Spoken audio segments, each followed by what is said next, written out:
하나님 말씀 히브리서 10장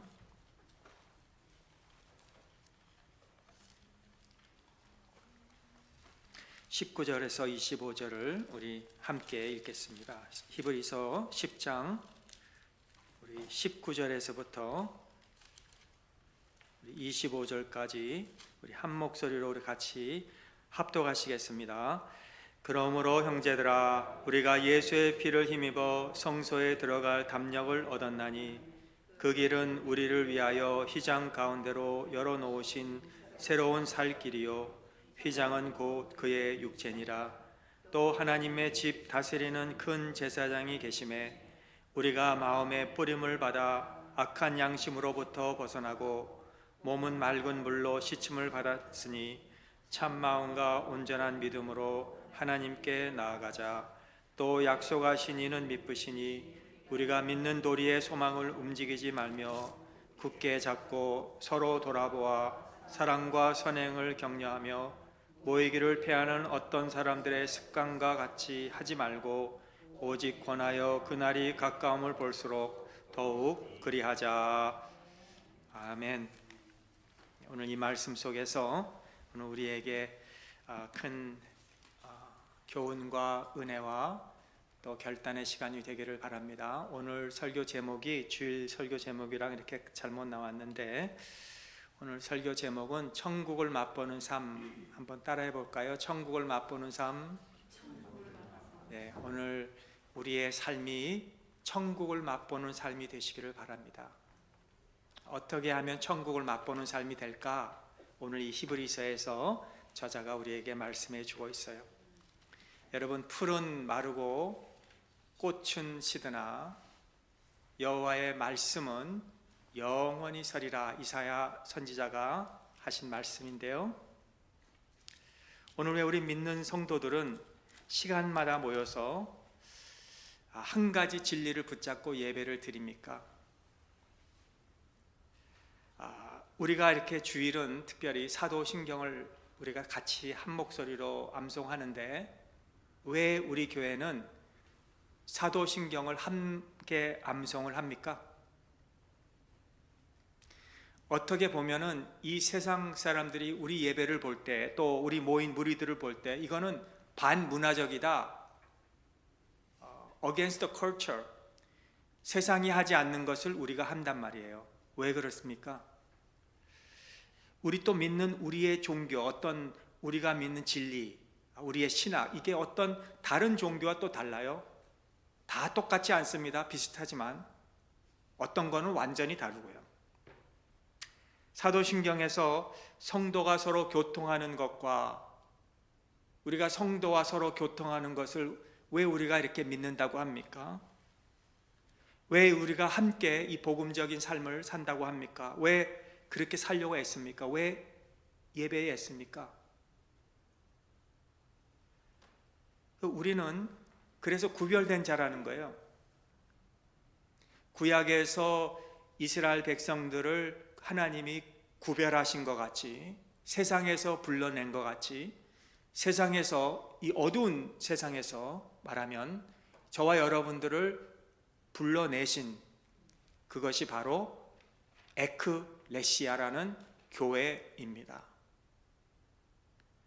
세상에서 불러낸 자들, 시온산에 세운 교회가 세상의 빛을 발하듯 저와 여러분들을 교회로 만드셔서 이 세상에 비치게 하셨어요. 우리가 예배를 드리려고 모일 때마다 우리 아무렇게나 드리지 않습니다. 하고 싶은 대로 예배 드리지 않고 특정한 순서가 있어요. 예배의 순서가 있어요. 이 순서를 누가 만들었습니까? 우리 교회가 그렇게 정하고 이렇게 순서를 만들었어요. 이 순서가 다른 교회에서 드리는 예배 순서와 또 다를 수도 있어요. 왜 우리는 이렇게 예배를 드립니까? 이 순서로. 왜 여러분들이 옛날에 다니던 한국교회나 어디 다른 교회에서 드리는 그 순서와 왜 우리 순서가 이렇게 다릅니까? 왜 우리는 이런데 왜 저기는 저렇습니까? 이렇게 질문하는 것은 우리는 까다롭게 하려고 하는 게 아니라 어떤 우리가 확신이 있으니까, 이렇게 예배를 드리는 어떤 여기에 확신이 있으니까 우리가 이 순서를 붙잡고 진리를 붙잡고 함께 모여서 미주 한인 예수교 장로회 우리 예수교 총회에서 그 정해준 그 헌법에서 의하여서 어느 정도 순서를 따라서 또 우리 각자의 교회가 우리의 순서를 만들고 그 믿음을 가지고 성경적인 교훈을 받아 그것이 구체적이든 일반적이든 우리가 이렇게 예배의 패턴을 삼아서 예배를 드리는 곳이 교회입니다. 예수님께서 처음부터 교회를 생각하셨습니다. 예수님은 교회는 세컨 옵션이 아니었어요. 내가 이것을 하다가 안 되면 내가 교회를 해야 되겠다 그러지 않으셨어요. 예수님은 처음부터 그의 목표가 교회였습니다. That was his first choice. 예수님에게는 처음부터 하나님의 백성을 하나님이 불러내신 그때부터 하나님 중심으로 모인 그 무리들, 그것이 신약에 와서 예수님이 제자들에게 하신 말씀, 베드로야 내 신앙 고백 위에 내 교회를 세울 텐데 음부의 권세가 이기지 못하리라 그렇게 말씀해 주셨어요. 많은 때에 예수님께서 복음서에 보면 하나님 나라는 이런 거다 이렇게 말씀하셨지만은 이제는 주님이 교회에 대해서 말씀하십니다. 사도행전 2장에 보시면 오순절 성령이 불같이 임하던 그때 베드로가 11사도와 함께 입을 열어서 설교를 했더니 그 많은 사람들 3,000명이 그날 세례를 받고 구원을 얻는 역사가 일어났고요. 사도행전 6장에 가보면요, 공동체의 구조가 나타나기 시작하죠. 거기에는 헬라파 유대인들과 히브리파 유대인들, 헬라파는 이 그리스 유대인들이, 그러니까 거기서 또 다툼도 생기다가 또 그게 해결이 되고 또 얼마 가면 7 집사를 세우고, 또 사도행전 20장에 가보면 바울이 배를 타고 가면서 앞으로 이제 더 이상 만나지 못할 것을 알고 에베소에 있는 장로들을 청하여 불러 서로 끼안고 입을 맞추고 헤어지는 장로들도 세워놓은 그런 교회가 점점 구체적으로 되어갔다 이거예요. 그게 사도행전이 누가가 쓴 사도행전에 그렇게 기록되어 있어요. 이 교회의 구조가 신약 성경에 보면 점점 뚜렷하게 나타나 있다는 거예요. 오늘날 우리가 교회에 다니지 않는 이 현상이 물론 한 25년 전부터 그런 게 자꾸 이렇게 줄어들었지만은 그게 미국이나 유럽이나 이 교회가 자꾸 이렇게 다니지 않는 그런 현상이 있었다가 3년쯤 전에 코비드로 인해서 얼마나 많은 교회를 다니지 않아도 되는 이유를 냈는지 몰라요. 그들은 난 교회와 아무 상관이 없다 25년 전에 그랬어요. 조지 바나 리서치 연구소에서는 현대는 교회 없는 기독교다 이렇게 얘기할 정도로 그렇게 답을 냈어요. 또 책도 많이 얼마나 출판됐는지 몰라요. 교회 이후의 삶, 브라이언 샌더라는 분이 Life After Church, 교회 없이 우리의 삶, 이런 책들, 거기에 보면은 환멸에 빠진 그리스도인들을 향한 하나님의 부르심을 전하고 있다고 그렇게 써 있어요. 그런 자들을 부르시는 하나님. 또 교회 포기, Quitting Church라는 그런 책도 나왔고요. 줄리아 두윈이 쓴 책인데 왜 신자들이 도피하는 이유와 그 대처 방법이 무엇인지 거기서 전해주고 있어요. 이런 책들이 많이 나오고, 또 코비드 그 중에 포스트 코비드 처치라는 그런 책들, Religion After Pandemic, Post Quarantine Church 등등 이런 책들이 참 많이 나와서요. 뭐를 말하냐? 초대 교회에서 그런 거 한 번도 들어보지 못한 것들을 오늘날 우리가 많이 듣고 있다는 거예요. 초대 교회는 이런 거 못 들어봤어요. Quitting Church, Post Pandemic Church, Quarantine Church. 교회 밖에는 구원이 없다 우리가 그러는데요. 물론 그 뜻은 무엇인가? 이 뜻은 우리 성도가 혹은 우리 신자가 또 그리스도인이 거듭난 성도가 성도의 규범은 교회에 나오는 것으로 그렇게 알려져 있다는 거예요. 그래서 교회 밖에 구원이 없다는 거죠. 예외가 있죠. 십자가 상에서 오른편 강도는 예외가 됩니다. 왜냐하면 거기서 교회 나갈 기회가 없었기 때문에. 모슬림이라는 분이 자기가 그 모슬림을 버리고 내가 크리스찬이 되겠다고 개종을 했는데 그 사는 지역에 교회가 없고 크리스찬이 없으니까 그 사람은 예외가 되는 수 있습니다. 그러나 규범은 내가 성도가 되고 신자가 되고 성령으로 거듭나고 내가 예수님을 믿는 그리스도인이라면 교회에 다니게 되어 있다 이거예요. 자, 많은 질문을 여러분들이 오늘 하시겠지만 제가 오늘 이 본문을 통해서 네 가지만 오늘 말씀을 전하려고 해요. 24절, 25절 다시 보겠습니다. 자, 거기에 보시면 서로 돌아보아 사랑과 선행을 격려하며, 여기 격려하며, 첫 번째는 교회는 격려입니다. 격려하며, encourage. 교회가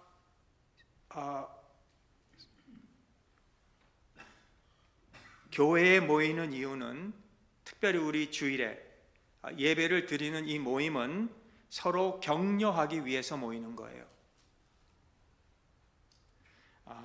히브리서는 계속 우리가 1장, 2장 봤는데 거기서는 우리가 크리스찬이 됐다가 다시 유대교로 돌아가지 말기 위해서 쓴 거예요. 배교하지 말라는 거예요. 한번 믿은 거 끝까지 믿으라는 거예요. 근데 믿는다고 하면서 그 신앙을 떠난 그런 사람들이 있기에 그걸 조심하라고 경고해 주는 거예요. 흘러가지 말라. 지난주에 말씀드렸죠. 배가 가만히 있는데 흘러가지 않는 것까지 가만히 있는데 어느 날 보니까 땅에서 멀어지고 이제는 알아보니까 이미 too late, 이미 떨어지는 게 폭포로. 그러니까 흘러가지 말란 말이에요. 그래서 그걸 격려하고 있는 겁니다. 성경은 말합니다. 내가 너를 떠나지 아니하고 버리지 아니하시라. 성경에는 수없이 이런 말씀이 나와요. 구약에도 나오고 신약에도 나오고, 그리고 강하고 담대하라 내가 너와 함께함이라. 로마 감옥에서 빌립보 교회에다가 보낸 바울 서신을 보면 빌립보서 1장 7절 너희 안에 착한 일을 시작하신 이가 그리스도 예수의 날까지 이루실 줄을 내가 확신하노라. 이렇게 계속 격려를 해줍니다. 요한복음 10장에 보면 내가 그들에게 영생을 주노니 영원히 멸망하지 아니할 것이요 또 그들을 내 손에서 빼앗을 자가 없느니라. 누가 이 말씀하신 거예요? 주님이 누구도 내 손에서 빼앗을 자가 없다. 더 나가서 그들을 내게 주신 내 아버지는 만물보다 크심에 아무도 아버지 손에서 빼앗을 수 없느니라. 놀라운 약속 아닐 수 없어요. 여러분, 우리 믿는 성도를 주님이 우리를 붙잡아 주셔서 그 손에서 빼앗을 자가 없고 또 아버지 손에서, 크신 아버지 손에서 빼앗을 자가 없느니라. 두 손으로 세서 우리를 붙잡고 있다고 약속했어요. 그러나 우리는 그리스도인이어야 합니다. 히브리 저자는 그리스도인이라고 말을 하는데 사실 우리가 서로 격려하는 것이 필요하잖아요. 왜 필요합니까? 경주를 마쳐야 되기 때문에, 우리가 이 경주를 끝까지 가야 되기 때문에 우리가 격려가 필요한 거예요. 그래서 우리는 예배를 모여서 서로 격려하기 위해서 모인 겁니다. 둘째, 힘있게 하는 겁니다. 우리가 왜 모여서 격려합니까? 힘있으라고, 서로 힘내라고. 같이 모이면요, 혼자 있는 것보다 힘이 나죠.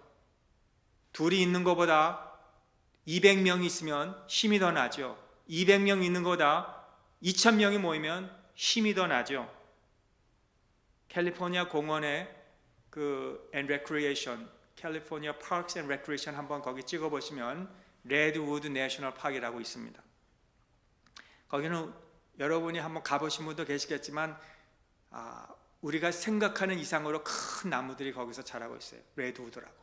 너무 크니까요, 그 아래다가 길이 있고요, 차가 지나갈 정도로 그 나무 아래로 그렇게 큰 나무들이 거기 있는데 이게 막 300피트, 350피트로 높이 올라가는데 뿌리는 6피트밖에 안 돼요. 근데 그 레드우드의 그 나무의 그 힘이 어디 있느냐? 이 400m로 서로 뿌리들이 연결되어 있다는 거예요. 그 나무들이. 혼자서 있는 게 아니라 그 나무들 서로 그 뿌리들이 엉켜져 있고 서로 연결되어 있다는 거예요. 그래서 높이 솟아오를 수 있다는 겁니다. 그 힘입니다. 그게. 우리는 서로 연결된 형제요 자매요. 성도가 서로 교통하는 것과, 이 말은 사도신경에 I believe in the communion of saints 이렇게 써 있습니다. I believe in the communion. 이 communion은 우리가 서로 이렇게 떡과 잔을 나눕니다 라고, 그게 아니라 이 commun이라는 것은 koinonia, 이런 펠로십을 얘기하고 있어요. 서로 I believe in the koinonia, I believe in the 연결 of the 성도, 그런 뜻이에요. 그게 성도의 교제예요. 우리 교제는 우리에게 힘을 주기 위해서 모이는 겁니다. 힘을 주시기 위해서. 성도가 서로 연결하는 것, 이게 사도신경의 고백이에요. 우리가 그래서 모여서 연결되어 있는 거예요. 우리의 정체성으로 연결되어 있고요. 우리는 크리스찬이다. 우리의 목표, 우리는 어디를 향해서 가는지 연결되어 있고요. 우리의 운명도 연결되어 있고요. 우리의 모든 것이 성도의 교제에서 우리가 연결되어 있는 것을 우리가 통해서 힘을 얻는 거예요. 그러므로 우리가 예배를 드리기 위해서 모일 때마다, 그리고 사도신경을 고백할 때마다 우리는 공통적으로 믿는 것, 붙잡는 것, 연결된 것을 고백하는 거예요. 그게 그게 교회입니다. 그래서 우리가 교회를 외면하면 안 되는 거예요. 어디 가서 그런 고백을 합니까? 우리가 심포니에 가서 그렇게 고백합니까? 무슨 극장에 가서 그런 걸 고백합니까? 여러분의 어떤 무슨 동창회 모임에 가서 그런 고백을 합니까? 교회에서 우리가 그런 고백을 하는 거예요. 그런 교회에 모이고 그런 교회가 되어야 하고, 그리고 모여서 우리가 서로 힘이 되어야 할 줄을 믿습니다. 세 번째, 목적입니다. 목적. 이 목적은 여기에 보니까 서로 돌아보아 사랑과 선행을 격려하며 이렇게 써 있어요. 서로 돌아보래. 이거는 서로 돌아보아, 요 말은 서로 신중하게 생각하라, 그런 뜻입니다. 신중하게 조사하라, 그런 뜻입니다. 히브리서 3장 1절에서 그러므로 함께 하늘의 부르심을 받은 거룩한 형제들아, 우리가 믿는 도리의 사도이시며 대제사장이신 예수를 깊이 생각하라. 요 깊이 생각하라, 그 말이 깊이 조사하라, 신중히 생각하라, 그런 뜻이에요. 서로 돌아보라, 그런 뜻이에요.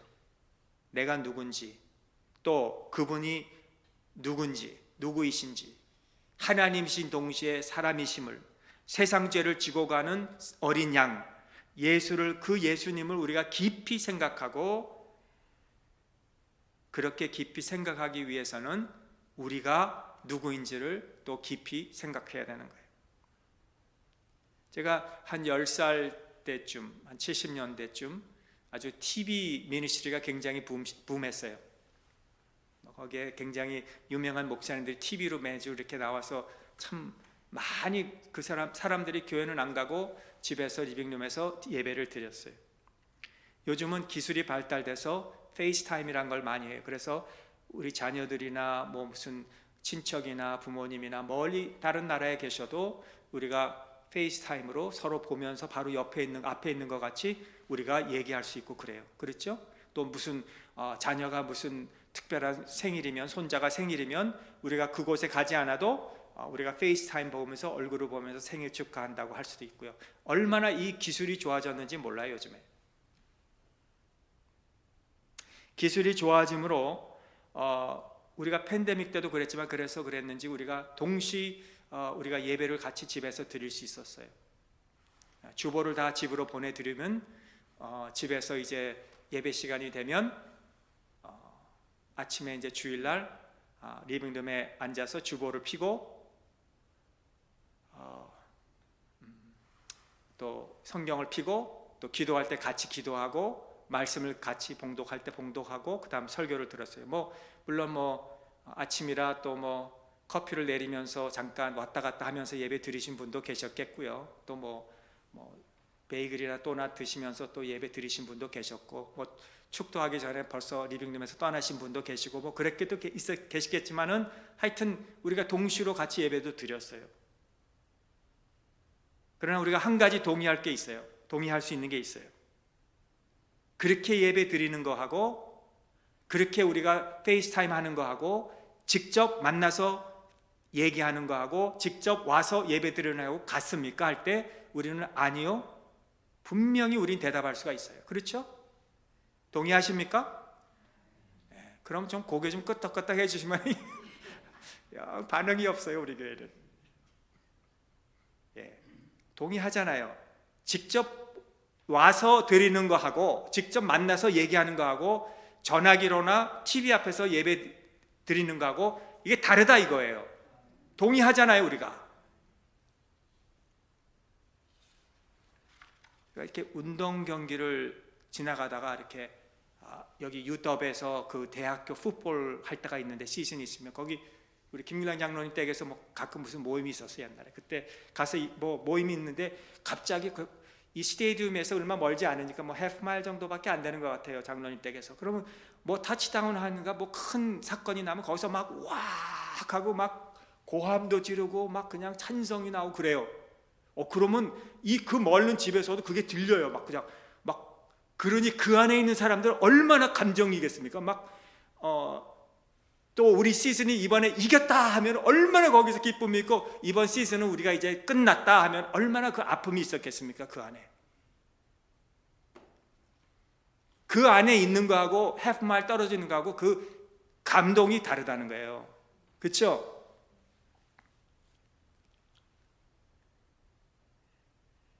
모이기를 패하는 어떤 사람들의 습관처럼 같이 하지 말고 오직 권하여 그날이 가까움을 볼수록 더욱 그리하자. 같이 모여서 서로 돌아보고 사랑과 선행으로 격려하면서, 그게 목표예요, 목표. 우리가 그렇게 해야 돼요. 마지막입니다. 오늘 네 번째, 시간이 없으니까. 여기에 보면 그날이 가까움을 볼수록 더욱 그리하자. 시간이 없다는 거예요. 시간이 짧다. 교회적으로 볼 때 또는 주님의 그 하나님의 역사의 시간으로 볼 때 지금 거의 마지막이 다 온 것 같아요. 시간이 짧아요. 2달 전에, 1달 반 전에 염장로님하고 우리 아프리카 갔다 왔는데 거기에 가서 카타르에 내려가지고 카타르가 어느 곳인지 맛보고, 또 비행기 타고 루안다에 가서 루안다를 맛보고, 우간다를 또 맛보고, 케냐를 맛보고 왔습니다. 그런데 그 주일마다 저희들이 그 아프리카 사람과 함께 예배를 드릴 때 뭘 또 맛봤냐면 거기서 천국을 맛봤어요. 천국을 맛보고 왔어요. 그분이 아프리칸 사람이든 케냐 사람이든 뭐 루안다 사람이든 예배를 드리는 그 가운데서 천국을 맛보고 왔어요. 야, 정말 이렇게 힘든 데서 살면서도 이렇게 예배가, 이렇게 찬송이 진실하게 드리는구나. 성도 여러분, 오늘 히브리서 저자는 히브리서 2장에서 시편 22편을 언급하면서 주님이 말씀하시기를 내가 주의 이름을 내 형제들에게 선포하고 내가 주를 교회 중에서 찬송하리라. 여기 이 말씀은 우리가 예배를 드리면서 찬송을 우리가 부를 때 일어서서 주일날 특별히 내가 이렇게 찬송을 부르고 있을 때 내가 옆을 보니까 누구 권사님 저 옆에 예수님이 찬송을 부르고 계시는 거예요. 우리 예배가, 여러분이 드리는 예배와 찬송에 보면은 예수님이 함께 저기서 같이 찬송을 부르고 계시다 이거예요. 그게 예배입니다. 그렇게 성경이 말씀하고 있잖아요. 주님이 우리 중에서 찬송을 부르신다고. 그러니 얼마나 놀라운 일입니까? 교회에 모여서 예배 드릴 때가 얼마나 놀랍니까? 교회에 모여서 우리가 찬송을 부를 때 주님의 교회에 모여서 우리가 예배를 드리고 찬송을 부를 때 주님이 그 중에서 찬송하시니 얼마나 이게 놀라운 일입니까? 대통령이 오늘 우리 교회에 오신다고 방문하시면 아마 이 교회가 터져나가겠죠? 그 대통령 한번 얼굴 직접 보려고 한번 가까이 가서 악수라도 하고 싶을 거예요. 예. 한번 나는 누구입니다. 우리 사촌 형님이 뭐 어디 같은 뭐 이렇게 아마 우리가 막 그 연결하려고 애쓸 거예요. 막 대화하려고. 예. 한번 나한테 눈빛을 좀 달라고 그 높은 사람한테. 그런데 여러분, 우리 예수님이 오늘 이 시간에 옆에 앉아 계시는 거예요. 할렐루야. 얼마나 이게 귀한 예배입니까? 오늘 아마 여러분 가운데 피곤해요. 오늘도 일 하루 종일 하고 지치고 몸도 오늘도 비가 와서 쑤시고 오늘도 억지로 오셨지만은 오늘 예수님이 여러분과 함께 찬송 드리며 예배 부르시는 가운데 힘을 얻고 나가시기 바랍니다. 그래서 예배가 이렇게 중요한 거예요. 왜냐하면 우리가 예배를 통해서 천국을 맛볼 수 있기 때문에. 아멘. 기도하겠습니다. 하나님 아버지, 감사합니다. 오늘 우리 안에 평안을 끼치노니 나의 평안은 너에게 주노라. 내가 너에게 주는 것은 세상에 주는 것 같지 아니하노라. 우리는 교회로서 구별된 주님의 성도로서 이 세상에서 맛볼 수 없는 천국의 맛을 우리가 보며 평안을 얻게 해주시니 진심으로 감사합나이다. 이런 시간을 우리에게 허락해 주셔서도 감사를 드리옵니다. 이 예배 가운데 주님이 늘 임재해 주시고 주님께는 영광이, 우리에게는 은혜가 되게 해주심을 또 감사드립니다. 또 남은 3일도 우리가 세상에서 이 천국을 맛보며 승리하며 살게 하여 주시옵소서. 예수님의 이름으로 기도하옵나이다. 아멘. 찬송